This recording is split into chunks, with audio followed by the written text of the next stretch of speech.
Assalamualaikum warahmatullahi wabarakatuh. Perkenalkan, nama saya Muhammad Fadil Azam Yusuf. Kali ini saya akan menceritakan kisah sejarah Hari Raya Idul Adha atau Idul Kurban. Setiap 10 Zulhijjah, seluruh umat muslim memperingati Hari Raya Idul Adha atau Hari Raya Haji. Idul Adha dikenal dengan sebutan Hari Raya Haji, di mana kaum muslimin yang sedang menunaikan haji melakukan wukuf di padang Arafah. Mereka semua memakai pakaian serba putih yang disebut pakaian ihram. Pakaian ini melambangkan persamaan akidah dan pandangan hidup. Mempunyai tatanan nilai, yaitu nilai persamaan dalam segala segi bidang kehidupan. Tidak dapat dibedakan antara mereka, semua merasa sederajat. Sama-sama mendekatkan diri kepada Allah yang Maha Perkasa, sambil bersama-sama membaca kalimat tabligh. Perayaan Idul Adha yang disebut sukacita oleh umat Islam ternyata menyimpan kisah yang menjadikan sekaligus menginspirasi. Idul Adha adalah hari raya untuk memperingati ujian paling berat yang menimpa Nabi Ibrahim. Di samping Idul Adha dinamakan Hari Raya Haji, juga dinamakan Idul Kurban. Karena pada hari itu Allah memberi kesempatan kepada kita untuk lebih mendekatkan diri kepadanya. Bagi umat muslim yang belum mampu mengerjakan perjalanan haji, maka ia diberi kesempatan untuk berkurban, yaitu dengan menyembelih hewan kurban sebagai simbol ketakwaan dan kecintaan kepada Allah Subhanahu wa Ta'ala. Perayaan Hari Raya Idul Adha tidak lepas dari pemotongan hewan kurban. Syariat yang diturunkan kepada Nabi Ibrahim alaihissalam yang bersejarah tersebut. Asal mula berkurban berawal dari lahirnya Nabi Ismail alaihissalam. Sewaktu Nabi Ismail mencapai usia remajanya, Nabi Ibrahim alaihissalam mendapat mimpi bahwa ia harus menyembelih Ismail putranya.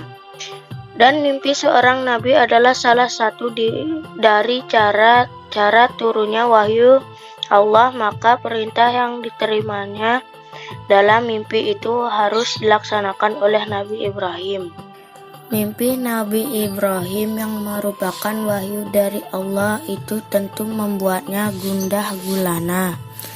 Namun, saking cinta dan taatnya pada Allah, ia dengan lapang dada mau menyembelih anaknya. Suatu hari Nabi Ibrahim mendatangi Ismail untuk menyampaikan perintah Allah bahwa ia harus menyembelih putranya. Sungguh tak disangka Ismail justru mengamini perintah dalam mimpi ayahnya tersebut. Namun tak mudah bagi Ibrahim menjalankan perintah tersebut. Pasalnya, setan terus menggoda dirinya agar membatalkan perintah itu, tapi usaha setan gagal. Tibalah waktu penyembelihan pada hari H, yakni tanggal 10 Zulhijjah. Nabi Ibrahim dan putranya pergi ke tanah lapang untuk menjalankan perintah Allah tersebut. Nabi Ibrahim menyiapkan pedang yang sudah diasah dengan sangat tajam agar Ismail tak merasa kesakitan ketika disembelih. Ismail meminta sang ayah menutup mata agar tidak merasa iba ataupun ragu melaksanakan perintah dari Allah Subhanahu wa Ta'ala. Namun ketika Nabi Ibrahim mulai menyembelih anaknya, pedang tersebut selalu terpental. Ismail kemudian berkata bahwa dirinya ingin tali pengikat yang ada di tangan dan kakinya dilepas. Hal itu dilakukan agar malaikat dapat menyaksikan bahwa ia taat kepada Allah Subhanahu wa Ta'ala. Hari Raya Kurban yaitu ketika Nabi Ismail ditukar dengan seekor domba oleh Allah Subhanahu wa Ta'ala. Pada saat itu dituliskan bahwa semesta beserta isinya mengucapkan takbir demi mengagungkan kebesaran Allah Subhanahu wa Ta'ala atas kesabaran yang dimiliki oleh Ismail dan Ibrahim dalam menjalankan perintah Allah yang berat tersebut. Sejak itulah tanggal 10 Zulhijjah diperingati sebagai Hari Raya Idul Adha atau Hari Raya Kurban.